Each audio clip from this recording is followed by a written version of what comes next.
Welcome, everyone, to the No Bull Just Bacon podcast. I am your host, Dr. Allan, and with me here today is Coach Beth to answer all of your burning health and fitness questions from around the social media world. This is a rapid fire episode, and we have a ton of great topics to cover, so let's get rolling. First question up for today regarding fat loss. I have seen many coaches say fat loss is the easiest phase, yet losing fat has always been incredibly hard for me. So, what makes it considered the easiest phase? This is something that you're going to see a lot of opinions on, and typically the answer is the hardest thing that there is to do is the thing that you're doing right now. There is a thought process behind why a coach would say that. I can tell you why I say that. I do believe that for the majority of people, losing body fat is the easier phase than a straight, I'm going to be focused on completely building muscle or strength phase. Building strength is perfectly fine, reasonable, easy to do for people that are strength athletes. It's difficult for people to do that are just looking for general health and physique improvements because it's a grueling process. Outside of that first year, changes to physique from a muscle building standpoint, from a strength building standpoint, really slow down. You get a lot of diminishing returns. It becomes very difficult to add weight every week. It becomes very difficult to see distinct changes in the mirror. I mean, anybody that has tried to build a significant amount of muscle can probably empathize with me and saying, it's a many months type situation before you see differences, and maybe many, many months before you see differences. The reason that there is that prevailing claim that losing body fat is easier is not to say that it is the experience is much harder in one versus the other. It's to say, hey, when you're in a fat loss phase, you can largely see differences every 2, 4, 6 weeks, and it becomes very motivating. You can see objective changes. You can see drops on the scale. You can see drops in circumference measurements if you're keeping those things, and you should be if you aren't. But signs of success come much more readily in a fat loss phase, assuming you're not basically near where you're going to be from a physique and optimal health standpoint. Anyways, if you're really lean, yes, it takes a long time to see distinct changes, but that's because you're losing like 0.25 pounds every 2 weeks instead of a pound or multiple pounds every 2 weeks that a lot of people do in fat loss phases. And so this reinforcement of the fact that the process is working makes it a lot easier for people to stay on track. They feel like something's happening. They feel like they are getting benefits from what they're trying to achieve. And this is, whether you're in a build or a cut, I mean, certainly if you're in a recomp, because that's where you see the least amount of change. But no matter what phase you're in, this is where coaches really help because they can set proper expectations. They can guide you into seeing what the actual signs of success are. And signs of success are simply much more readily available in a cut than in any other phase. And particularly if building lean muscle is something that you ultimately need to do, as a lot of people do. If you want to have that toned athletic look, you need some muscle. It's a process that people are required to go through at some point. It can feel demotivating along the journey unless you set proper expectations and start to look at what the actual signs of success are. Because I guarantee you, if your ultimate goal is to look lean, toned, ripped, and have an impressive physique that has some shape to it, you're going to be unhappy the first few too many months that you go into a build because you're going to think that you look a lot worse before you look a lot better. And every single person pretty much falls into this camp where, they get into this and they think, okay, great. I'm going to get into this build, and people online have promised me that there are ways that you can add only lean muscle and no body fat, and everything's going to be great, and I'm going to be able to see these changes very distinctly. You're probably not. And if you're a natural athlete, you probably are going to be adding some body fat, and that's the cost to play. And if you're looking to really go into a build and you're like, well, I can't add any body fat because I have body fat to lose. Well, then you probably aren't really appropriate for a build anyways. You should probably do either a recomp or a cut and gain some muscle along the way. But if you're really appropriate for a build, I would often say you're probably going to feel like you look worse before you look better. And that feeling of fluffiness, that feeling of losing distinct definition in abs can be very demotivating for people. And the pure length that these processes take are the real issue. I mean, you can go, if you're 100% on plan with a diet and you're not obese, maybe you're just a little bit overweight. I mean, you can knock that out in 3, 4 months pretty Hmm. easily for a lot of people. I mean, this is assuming 100% compliance, which people aren't really, but just to give you an idea of timeframes. I mean, contest prep for a bodybuilder is typically 2 or 3 months, and that's it. You don't prep for really long periods of time because you're not massively off from being in those states. And even people that have a little bit of overweight, it doesn't take that long if you really get down to it. Now, this is not to demotivate people that it's taking a lot longer because you're dealing with life. You have social obligations. You want to be able to have a drink on the weekend. You want to be able to have, whatever. But so you're not doing the things that these people that succeed in these time periods are doing. And if you're not willing to do that, that's okay. You're choosing to take the scenic route, but you're still seeing a lot of progress along the way. You can still see, okay, I lost another pound. Okay, I'm down a half an inch on that measurement. Okay, I can see a little bit more tone in the mirror. Especially if you've lost weight in the past, seeing that reversed can be very emotionally draining. And a lot of people will start to lose their mind if they start to lose that distinct cut in their abs. If it took them a while to earn it, reversing and going in the opposite direction can feel like you're not moving where you want to be, even though that is the right place to go. So the experience typically is a lot harder. And if you've never done a build, if your entire life has been, I just need to lose weight, you might not really understand or fully value what that would take once you're in that position to do it. And so this is not a hey, this is harder, you should just suck it up and you should, get it done, because certainly what we're experiencing and what we're trying to do is hard. And people that have battled with obesity or being significantly overweight their entire lives, they've got different challenges than a lot of people have. They've got increased hunger cues. They've got maladaptive stress responses. That's a really big one. People that have obesity, one of the reasons that they are obese is because they learned growing up food is comfort, and to rely on food whenever they have any kind of emotional outlet, or, need any kind of emotional outlet. This is something that Deborah from the cul-de-sac may not be dealing with. Maybe her idea is, okay, well, instead of eating food, I'm just going to go for a walk to clear my head. Well, that's a huge difference in the outcomes based off of one little habit. Reaching for Oreos versus going for a walk versus doing laundry versus anything other than something that is not productive towards your goals. And so there's certainly challenges, but the claim that it's easier is largely based off of the fact that you can see distinct changes very readily and objective changes very readily. And that can be very motivating. Whereas in a building phase, you don't tend to have that. Not unless you really, really value performance in the gym, which becomes your number one metric of this is a sign of success. And even those, if you've been in a build for a while and you're a trained individual, you've been lifting for a significant period of time, it's going to be hard to see those big changes in training. And you'll have weeks where you'll be down. And that doesn't mean that you're not working as close to intensity as you possibly can or in the right reps in reserve as you possibly can during that time period. But it almost feels like you've regressed, and you haven't. Maybe you just had a bad night's sleep. Maybe you were at the wrong point in your cycle and you're feeling like crap. You've got cramps or whatever it is. So you have to keep things in perspective and learn new ways to look at progress. And I think that really throws a lot of people off.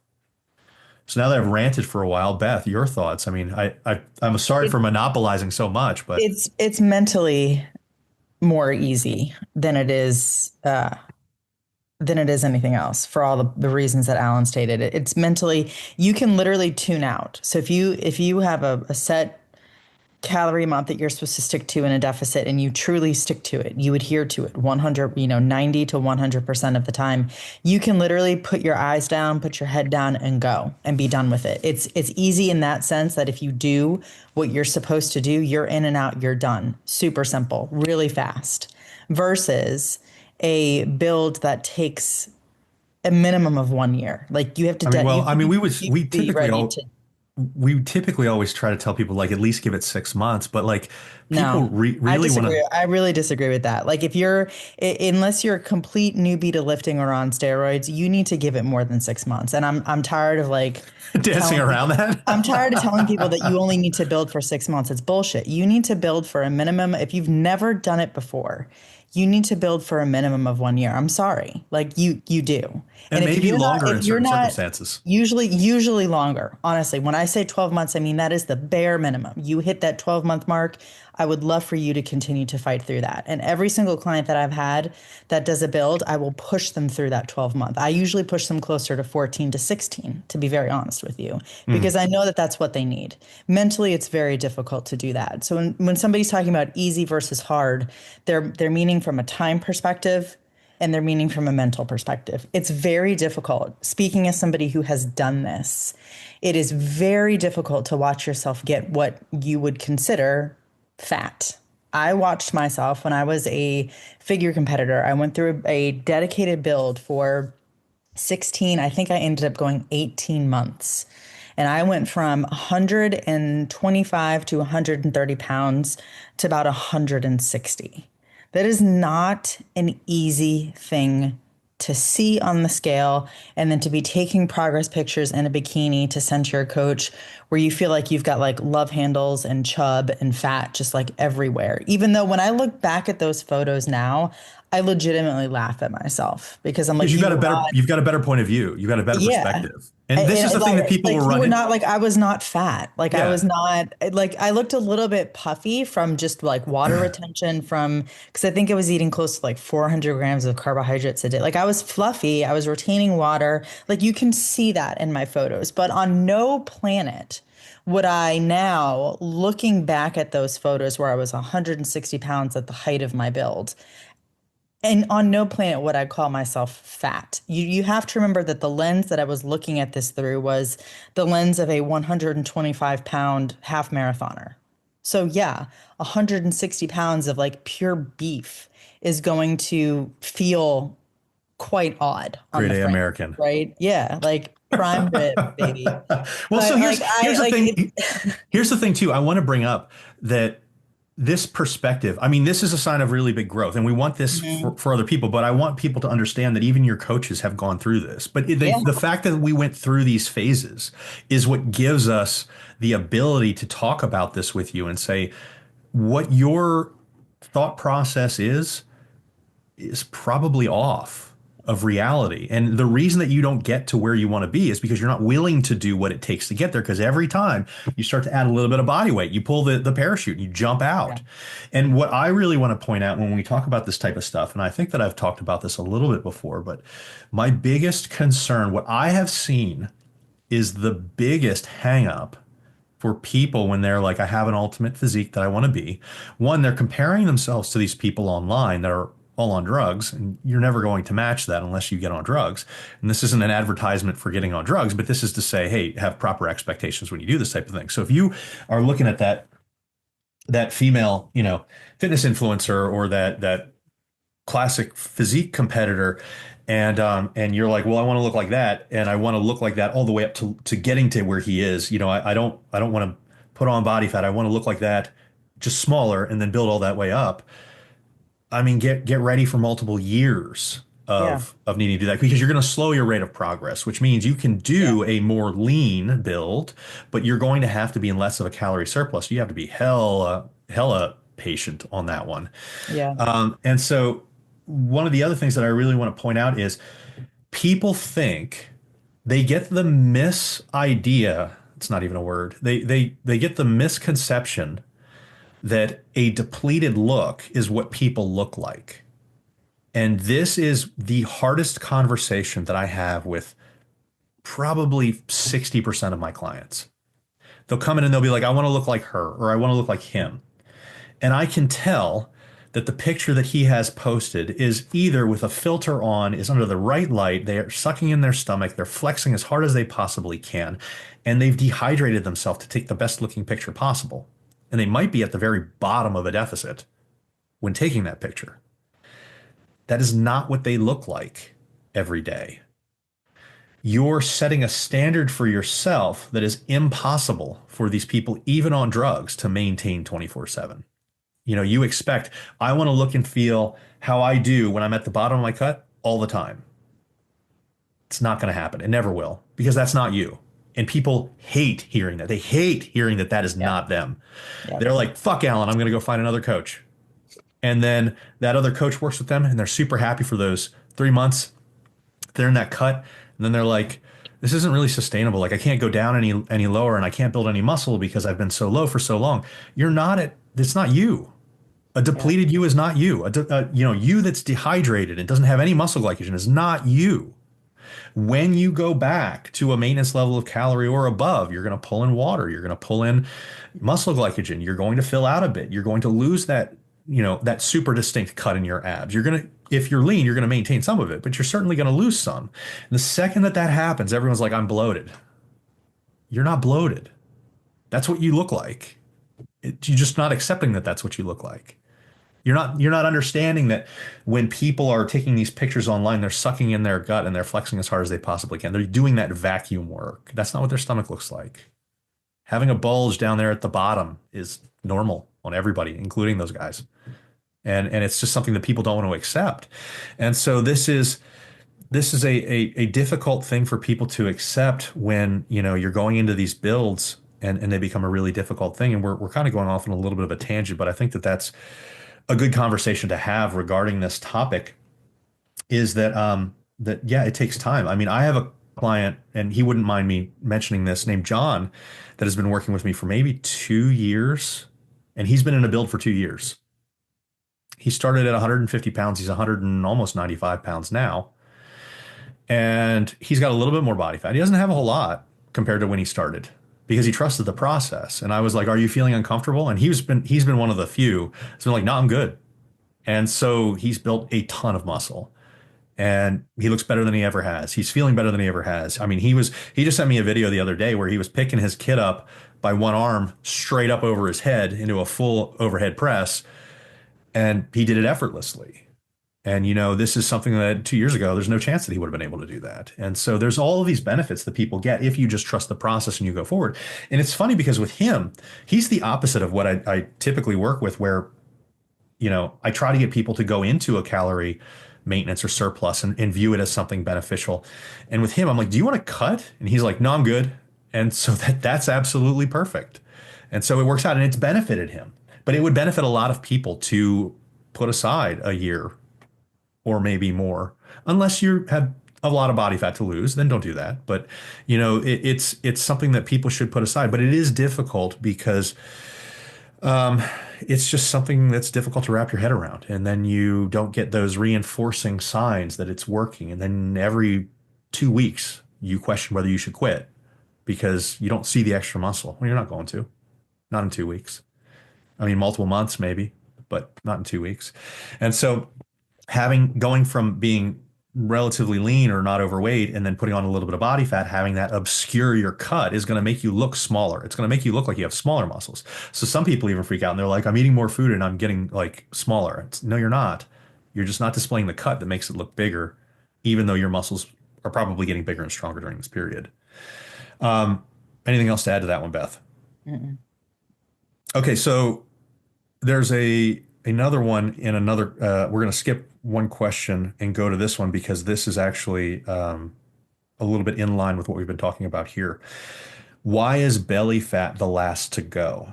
So where you lose body fat is genetic, and typically it works in the way where you gain it first is where you lose it last. I mean, it works in a reverse fashion. And so for this particular person, why is the last to go? Because that's what your body likes to do as far as where it lays down body fat. And the last place that it lays down body fat is more than likely going to be the first place that it starts to pull away from. And so those spots, this is where men have that central body fat distribution. They will probably lose that area last. Women, this is a woman asking the question, and so there is certainly individual variation, but women are going to, as a generality, be legs and butt, more so than anything else. And so this is why it gets really interesting when people hit menopause, because all of a sudden you shift pattern to a more central adipose distribution. And this is why it hits women really hard because they're like, I'm gaining a lot more body fat than I ever was before, but it's only because you weren't gaining it centrally compared to what you were before. You're gaining the same amount of body fat. It's going in a different place. And so because that experience is dramatically different very quickly, all of a sudden, it reinforces every claim that every guru online has ever made about it's going to make you gain a whole lot of body fat. And so it can become a scary thing. And then certainly you have some more of those health risks that men have. But the good news is you never reach the health risks that men have. So if you're following somebody that tells you, hey, as a perimenopausal or postmenopausal woman, you have to do this, and you're like, but do men have to do that? And they're like, no. Then from a fat perspective, it doesn't make any sense. And I recall one example where I was helping out another coach because she was being attacked by the menopredator crew because she told people that, if you're hungry, have some watermelon. It's a great option. It's really low calorie. And they're like, oh no, women can't have that after menopause. And I'm like, would you tell a man that he can't have watermelon? And they're like, no. I'm like, well, then why would it matter for a woman? They're like, well, because the cardiometabolic risks go up. I'm like, right, but not as much as a man's throughout his entire life. So why would watermelon all of a sudden be like Watermelon, the antithesis of female health? It of makes no all things, sense. of all things. And so you gain belly fat and you lose it typically in a reverse manner.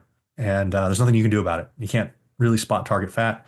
So the answer is if you want to lose more body fat, you just continue on. Do the best that you possibly can. Realize that it's going to happen and that's okay. Cupping. You had mentioned cupping does not help and you think it could cause damage. Cupping has been studied quite a bit in the literature. It became a really big thing thanks to Michael Phelps doing it, and that kind of brought it into the eye of every, biohacking guru possible. The research around cupping is not favorable.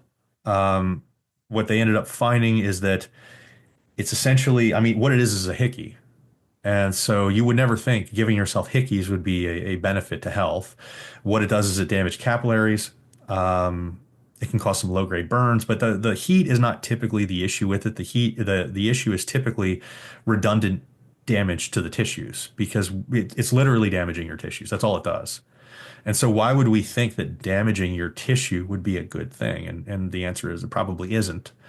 And there have been cases of like necrotic tissue damage when you do cupping frequently, and particularly when you do cupping and they keep putting the cups in the same place, it damages that top layer of skin, and you can have full thickness damage from doing it too often. You can have necrosis of those outer layers of the skin. You can have infection, and there have been cases of sepsis from it. Now, that is in extreme cases, but the fact of the matter remains that even when we look at the cupping research, there is some evidence that suggests that it can help with pain, the experience of pain. Doesn't actually cause any recovery or anything like that, but it can help with the experience of pain. But here's the real problem with it. Just like any of these other methods like Graston and myofascial manipulation, all that kind of stuff. Yeah. It's not that it doesn't work, it's that everything works. And when we look at cupping, if you pretend to cup, they get the same benefits. So again, we talk about placebo and how these things can really affect people. And this is a huge placebo effect as far as the research suggests. If you can just pretend to do this and people get the exact same benefits, which is what the research shows, when there's a sham condition, they get the same benefits. Well, that's not really a good sign for the effectiveness of this modality, because if this really worked, it should be better than pretending to do it. And so if pretending to do it is just as good, then it's an expectation effect. And people hate this because they'll say, well, my brother did it and it helped his neuralgia, or this person did it and it helped this. Everybody has an example of that. Placebo works. So yes, if that happened and they expected or hoped that it would work, we can see benefits. An example that I've talked about in the past, but probably not for a while, they did a placebo study. Just to show you how powerful this is, they did a placebo study in trained powerlifters, competitive powerlifters, so people that they know their stuff. And they told them, they had them test their maxes for squat, bench, deadlift. And then they told them, this is a pill. It's a new fast acting steroid. We want you to take it. And in a week, it will have kicked in. So then we'll test your lifts again. So they gave it to him. It was inert, some kind of just inert powder, maybe like rice powder or something like that. It had no calories. I can't remember exactly what it was, but it was a fake pill. And so they all took it. A week later, they came back and they tested, and all of their lifts went up on average 11 kilograms. That's almost 25 pounds in 1 week on their maxes for these people who are competitively trained. So it's not like there's some dude that's never lifted before. At that point, after that second test where they saw these massive jumps, just because the person thought they were taking steroids, they told half of the crew that they were fake. And then they gave it another week. And they tested at the end of that second week. When they tested at the end of the second week, the crew that was told that it was fake went all back down to their normal lifts. The crew that thought that they were still taking steroids stayed up. And this is with something that is completely inert. It was absolute nonsense. That's how powerful this stuff can be. If we told you that we were giving you a steroid, you did this, you went up 11 kilograms in 1 week, and we never told you that it was fake, you would tell me that that worked. I mean, we see this shit all the time with stuff like ecdysterone, with a lot of testosterone boosters. I mean, we know based on controlled research that they don't really increase strength or lean muscle building, but people will swear it works. They'll swear it works because they believe that it will.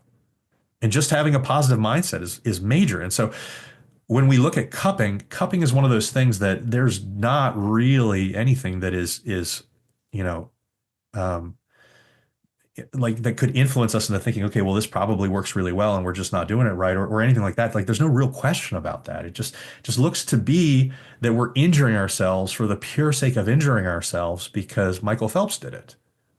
And that's great if, he did it and succeeded in spite of doing it, not because of doing it. There's a lot of examples of this type of stuff in sports. A lot of dudes who play baseball won't change their socks during the playoffs. That doesn't mean that it does anything, but if mentally it gets them in the groove, I mean, there's a benefit there. But Yeah, athletes are so superstitious. so superstitious. So And, super. and I we mean, will, I was the same way whenever I had a lucky pair of socks for softball games, and yeah, we do what some good weird athlete doesn't have a stuff. lucky number? Yeah, I don't know. Yeah, same type of deal.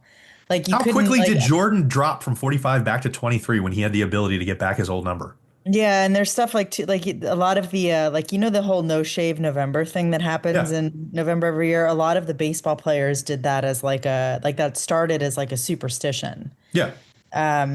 They didn't, one guy like didn't shave before the game and they won. They They did won really game well. one. Yeah. They won game one of the World Series. So then they're like, oh well, I'm not shaving anymore, and that snowballed into no shave November. I will But it, 100% join in on these things. I think that these yeah, placebo things are great as long as they're not causing a negative. right, The problem exactly. is when you get the data and it says you're actually hurting yourself or you're actually wasting money for no reason. Yeah, That's when I'll say something.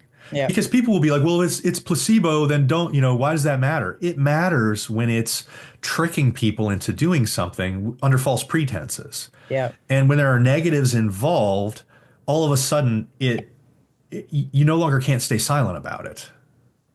You have to bring it up. yeah. And so that's where when people are like, well, all you need to do is this cupping every 2 weeks for the next 15 weeks. Fuck that. I'm not going to be spending the money on that kind of stuff for potentially No, bruising and damaging my skin. That makes no sense. Good. You just save the money. Get a massage. I mean, a massage is great. If touch has effects, which it appears to have, anytime we discuss any of these like trigger point, like physio modalities that are based on spurious science at best, I will always resort to the answer of get a massage, something that feels good. You do not need to do a Swedish massage that hurts like shit. That doesn't need to happen. Get something that feels good. There are benefits to that. Touch has benefits. Enjoy yourself. Much better use of your money than, causing, severe capillary damage to yourself potentially, or causing any sort of capillary damage. I mean, your body's going to have to repair that. That's not recovery. So, these things are wild and people get into them all the time. because their friend said it. They saw a website, their physiotherapist said it. Somebody's making money somewhere. And it's very easy to sell people on this when all you have to do is rely on anecdote and nobody asks for, okay, can you actually show me that this works? And this just doesn't pan out for a lot of these things. All right, next question. You said that lifting straps are the only lifting accessory one needs. What about a lifting belt? Don't put that on me. I didn't say it's the only one that people need. I said it's the only necessary one. And there's a bit of a difference, and maybe it's semantics, and you can all tell me to go F myself in the comment section. But the reason that I think that and maybe it's a hasty generalization, but the reason that I think that lifting straps are the only ones that are necessary is because your forearms will very quickly become a limiter. Once you start lifting, your forearms will very Yeah. quickly become a limiter to hamstring and back growth. Your I can forearms, I can RDL a hell of a lot more weight than what I can physically hold on to with my bare hands. yeah, your forearms will never match. They should never No. match your back and your hamstring strength. And you glute strength. We've talked about this before, but that we're rehashing that because this is the question is, why would you say that, but not a lifting belt? You can still progress really well, potentially forever, without a belt. You're not going to progress really well forever without straps. You won't. It's going to be distinctly limiting. Now, can you get as high without a belt? No. And that is literally the piece of equipment that I would put maybe one step down from lifting straps. And certainly there are niche situations like Beth, you have straps for bar work. You've got, and so there are certain things that different exercise modalities may value. But Oh, my little like hand protection things. yeah, Yeah. yeah. For So gym, for gymnastics work, yeah, like there's yeah, there's special grips and stuff like that because you'll shred your hands on a gymnastics bar doing thousands of reps of like kipping pull-ups and bar muscle ups and toes to bar and stuff. So it is very sport specific. I would never recommend doing that hand without it. protection. Like if somebody's just doing regular pull-ups, do I think they need hand protection? No. Yeah. Yeah. So there you can come out with some alternatives if you're doing something different, but we're talking about just for general lifting Yeah. purposes. Hmm. General lifting purposes, people don't need bar hand protection, straps or whatever they are. But a belt, there's nothing wrong with a belt. If you want to buy a belt, for the people in our Mighty Networks community, go to the resources section. I have one that's like 20 or $30. Yeah, the Velcro The ones on Velcro one. Amazon are like totally fine and perfect. You don't need like You don't need a big leather one. super expensive leather belt No. to get the It, same bracing In effects. fact, I have a $120 leather belt and I've got a $25 Rogue Velcro 4-inch belt. And I like the 4-inch belt better for the I prefer large the majority of the Velcro. time. It's Same. more comfortable. It moves a little bit with your body, but provides the support that you need. I can wear it during deadlifts, whereas I Deadlifts. don't love wearing. I don't recommend people wear belts with deadlifts as a general rule. Some people really enjoy it, but Yeah. the thickness of the squat belt tends to be too much for a deadlift, and so Yep. it almost makes more sense to get an Olympic weightlifting belt. But that 4-inch Rogue Velcro, I think it's like neoprene belt, is much more comfortable. Yeah. It costs nothing. It works extremely well. And so we have that link in there specifically for that reason because it's what I wear on the regular. Now, if you're getting in like a competitive powerlifting situation, you need a leather belt. Yeah. Don't get Especially me, for really heavy squats. yeah, Like, don't get us wrong on that. But I'm yeah. just saying, as a general rule of thumb, for people that are looking, okay, well, I want to get something, you'll know when you need that big leather belt. Yeah. You'll be advanced Yeah. enough to know that neoprene belt or whatever it is that I have listed there is wonderful for 99% of people for the large majority of their entire career lifting. It feels better too. And so there are certainly situations for a leather belt. It is a wonderful piece of equipment. I don't list it as a necessary piece of equipment, but it can be a valuable piece of equipment. So yeah, I don't think that I would change my answer as far as the only necessary, but you do make me think about it when you bring up belts. I think that that's a great choice. I just don't think that everybody needs a belt No. because even when you're working on squatting or something like that, where belts have the most benefit, you can still progress up really high in squats just by getting a stronger core. Well, and so one of the soapbox moments that I have with belts, and I think this is due to my CrossFit background, and you've heard me talk about this before. I've been called a belt hater before, or I like belts. I just, a you belt know, shamer before, because here's what I don't agree with. I have seen people in CrossFit gyms put on weightlifting belts for 14-pound wall balls, for 35-pound dumbbell snatches, um, like shit like that. That is, I think, inappropriate. That is an inappropriate use of the lifting belt. That to me signifies that somebody doesn't know how to actually, like, what the purpose how to of a lifting brace, belt is and yeah, how to use it. And they don't have the ability to brace on their own without the reliance on the belt, which to me is problematic. If you feel like you need back support and bracing support on a 14-pound wall ball or like a 65-pound power snatch, we got much bigger fish to fry. So I will say I do think there is a time and a place for belts. I'm an advocate of them for the right people at the right time. I'm not an advocate of a blanket statement that everybody should be using a lifting belt in every circumstance. I think that that is incorrect. And there are plenty of examples of people who actually lift really heavy without a belt at all. So just to show you that it's not 100% necessary. There are a ton of Olympic weightlifters out there, myself included.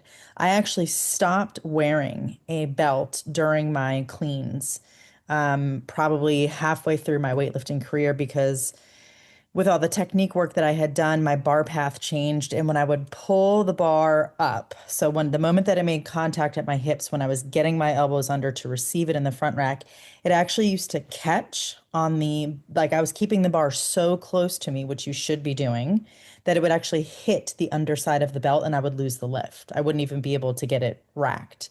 So the belt in that instance became prohibitive to me completing a clean. I never used to wear it for snatches at all because I did not feel like I could actually get into the right position at lifting off the floor, bracing in a snatch with a belt, much like what you they feel weird sometimes when you deadlift with them. It's a similar thing when your hips are really low like that and you can't really get into that position. Take a deep belly breath without the belt kind of messing you up. So hmm I never, and you see a lot of weightlifters who never wear belts during snatches at all, but they might put them on for cleans for that reason. hmm But a lot of top Olympic weightlifters do not wear a belt ever for anything. They might wear it for if they're having a really heavy squat session where they're doing squats in isolation or front squats in isolation. I did used to wear a belt in those circumstances, hmm but I stopped wearing it for cleans. And when I PR'd, I think the most I ever clean and jerk was 230 pounds. If you watch the video, I'm not wearing a belt. And that is because I know how to brace. I know how to use my brace and use my core without needing a belt. I don't think that they are needed or required for everyone. And I do think that they're, especially in the CrossFit community, there's an over reliance on them. 2 points that I want to make here because I think that we need to address these. Um, Not necessarily specifically about what you were saying, but about belts in general. They don't damage core progression. They're not going to hurt your core strength, assuming you are working up to the sets that you actually need them and bracing yourself. Correct. When you need them, this is the exact same thing with lifting straps. Yep. If you're just wearing them as a crutch, that's a problem. And so Beth's comments that I 100% agree with when you're talking about, hey, they're just throwing it on to throw it on because they bought it. And I think that that's a Yeah. lot of the thing. Like it psychs you up to use a piece of equipment that you just bought, which is cool. I mean, I like that.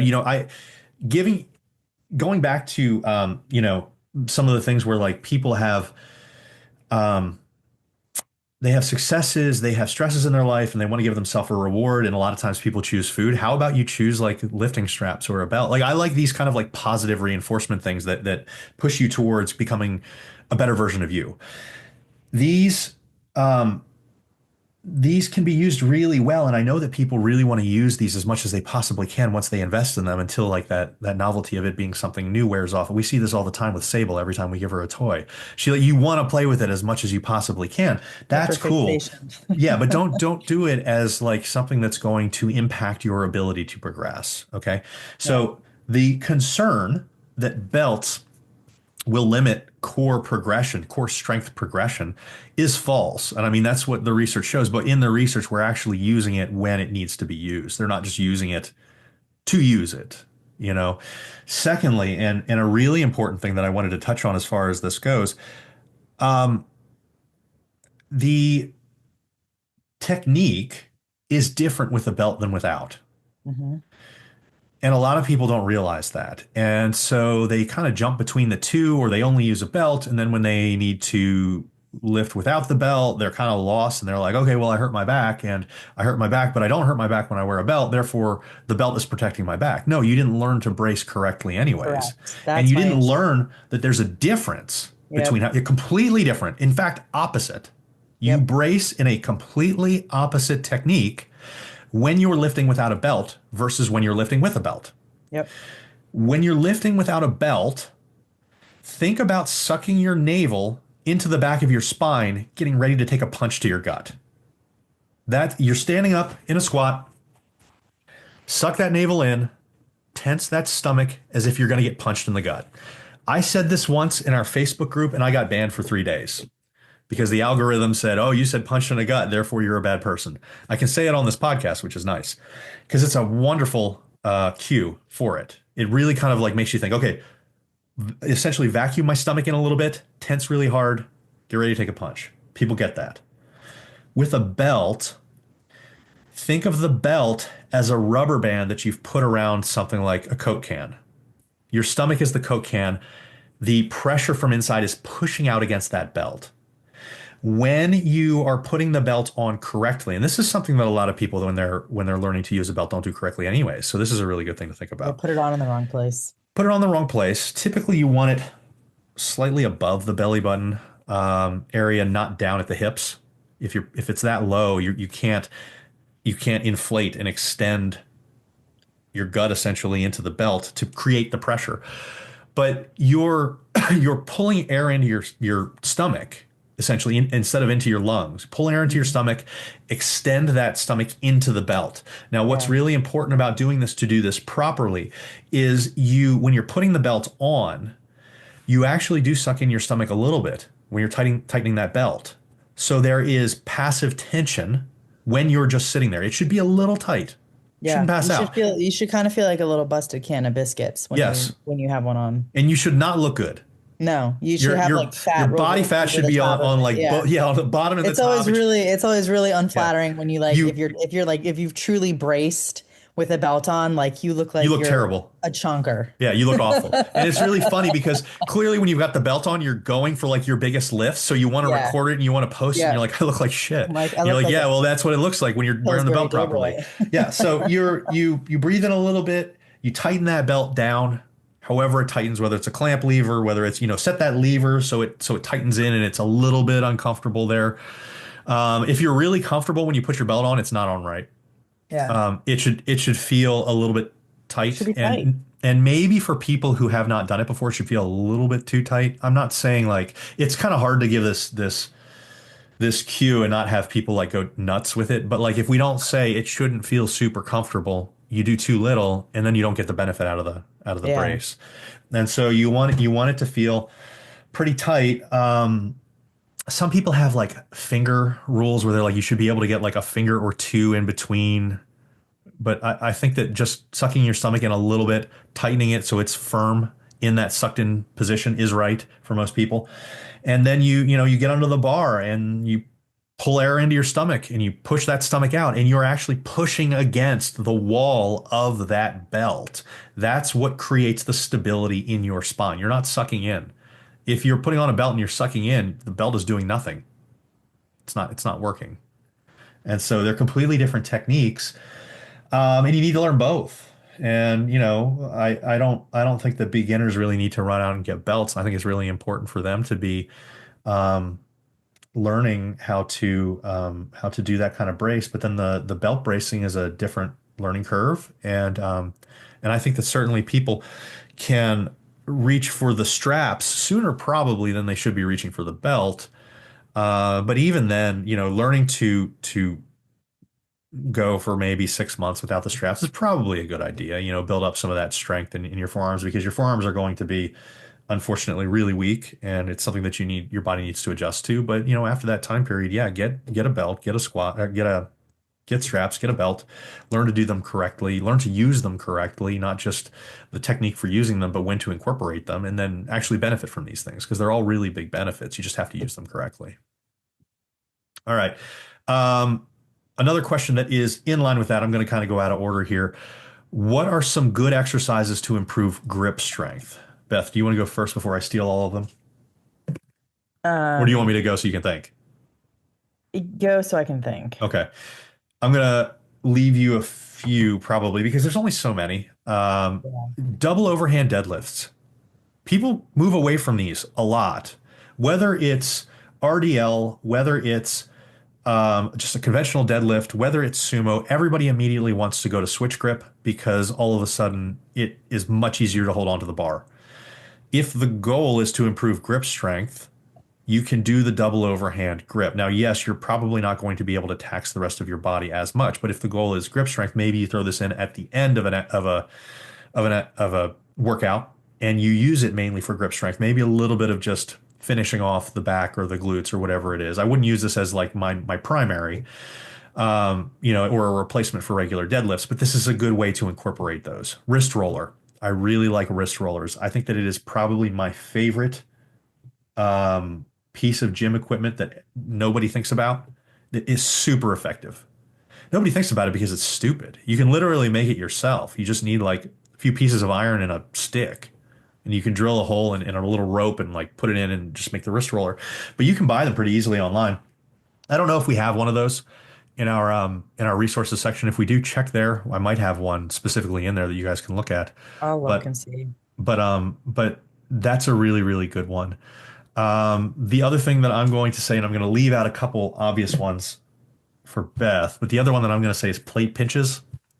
You can literally pinch the heaviest plate possible and hold it for 20, 30, 45 seconds at a time and continue to up the weight and the time period. I mean, I would probably cut myself off at like 45 seconds or so and just go up and wait after that until you get to a weight that's, you can't go up and wait. But plate pinches are a really big thing. And I'm not saying like if you get up to, like a 25-pound plate, put your fingers under the lip. No, press against the side of the plate itself. For people who are on YouTube, you can actually see my hands. Press against the side of the plate itself and pinch the metal itself. Don't grip onto the ledge or the lip on those plates. Pinch and hold. And that can be a good option. Beth, you have any others? I particularly like farmer's carries. So kettlebell or dumbbell farmer carries, not wearing straps, obviously. Yep. But those will start to light up your forearms and your grip like crazy. I also know a bunch of people that use like that little like rice bucket thing, like the old school like. I've seen that, but I've never tried it, so I don't recommend it. So it actually does like I remember CrossFit Durham used to have a bunch of rice buckets. And if you actually like do stir your hand around in that bad boy for long enough, like you get a wicked forearm pump. Like Okay, cool. it does have some benefit to it. I actually I really learned like something new today. yeah, I like heavy holds to like isolation holds. Like you can hold a deadlift for whatever period of time you want to. I also used to do a lot of front rack holds when I was a weightlifter to sort of get that grip ready for like heavy front squats and heavy cleans and stuff. You're literally just holding a heavy ass barbell in the front rack position for whatever period of time is programmed. Those are a couple that I like to do. Okay. The I'm not a big grip strength girly. I got two more to round this out, and then we'll go on to the last question. Weighted hangs. You can take a dips belt if you need it. If you don't need it, certainly just hang and make sure that I would put my thumb around the bar, not over top of the bar. I would make it as difficult as possible. Grip that bar and hang on as long as possible. You can add weight to make that more challenging. And shrugs without straps. You could certainly build some significant forearms with shrugs without straps. So those are two good options there. All right, last question that we'll cover. Compression socks seem to be advertised everywhere. Are these something we should be considering when in training, outside of training for any benefits? What are the real benefits involved? This is, this is more personal preference than anything else. For a person that doesn't really have issues, this is not something that I would really be going out of my way to say, hey, you need to get compression socks. They're mainly for venous insufficiency, varicose veins, and deep vein thrombosis. If you have those and your doctor's telling you to wear them, yeah, absolutely wear them. They provide benefits. They provide benefits to other people. They can help with perceived soreness, some improvements to recovery post-workout if you wear them during your workout and post-workout. But they don't seem to reliably improve performance, and they're probably not the first thing that I would look towards for recovery. I would just tell people to stay lightly active and hydrate. Those are the two best things. Eat, stay lightly active, hydrate, sleep. You're going to be getting 99% of the benefits by doing that anyways. Having said that, for some people, they could improve comfort and proprioception. Like maybe they make you feel where that musculature is, where your feet are in space, gives you the ability to feel your squat a little bit better, gives you the ability to feel lunges a little bit better. Any kind of compression can do that wherever you compress it. I mean, that's one of the reasons that knee sleeves can be really beneficial for people, because having knee sleeves in place can allow you proprioceptively, the idea of understanding where your body is in space. It can allow you to feel where your knees are tracking. And so I find for me that in squat type movements, knee sleeves are a very, very beneficial thing. They make my knees feel a lot better. Compression prevents pain. It can actually make pain feel a lot better. So if you've got issues with pain in like your ankles or your calves or something like that, it could be a good thing. But just like knee sleeves, it can provide some relief there. It can make your form a little bit better if you're now conscious of where you are in space, and you can certainly have some benefits there. So are compression socks things that you should go out, rush out to buy? No, probably not. Are they complete waste of money? Probably not. Are they really beneficial? No, it doesn't appear to be. Any comments there, Beth? No, the only I have not seen these be promoted, so I don't know where this person is seeing them all over the place. But I haven't either. the only real practical application I can see for these is like I know a lot of people wear them when they fly, especially on long haul flights, Sure. because you do tend to get a little bit of edema with your legs kind of hanging. Like I said, especially on long haul flights, you can get a little bit of edema there. So I know that some people wear them when they fly, and you tend to puff up a little bit at altitude. But other than that, like unless you have like pitting edema 24/7, I don't think I'd be wearing them a lot. Yeah, and I mean, if you're getting on flights, maybe getting up and walking around every once in a while, because like Yeah. that's the thing with like they call the calves the second heart for a reason. Your heart has no problem pumping blood to and fro in your upper body. It becomes really kind of inefficient in the lower limbs. And so the calves are used quite a bit to help blood flow and function. And, lymph and blood and all that kind of stuff. And that's why we see things like edema in these situations where people are sitting. And certainly there's pressure changes in everything. But the reason that you see a lot of it is because it's exacerbated by the fact that they're just sitting for 10 hours at a time. And so getting up every hour and walking around for 5 minutes or every 30 minutes and walking around is probably a really good thing when you can, because it can prevent these issues to begin with. And then you may not even need the compression socks. So that is it for us today. Thank you for joining us for another episode of No Bull Just Bacon. Reach out to us on our social media outlets, Facebook, ManyChat, Instagram, YouTube, wherever you can find us. Ask your questions, and we will get to them in the coming weeks. Thanks a lot, guys.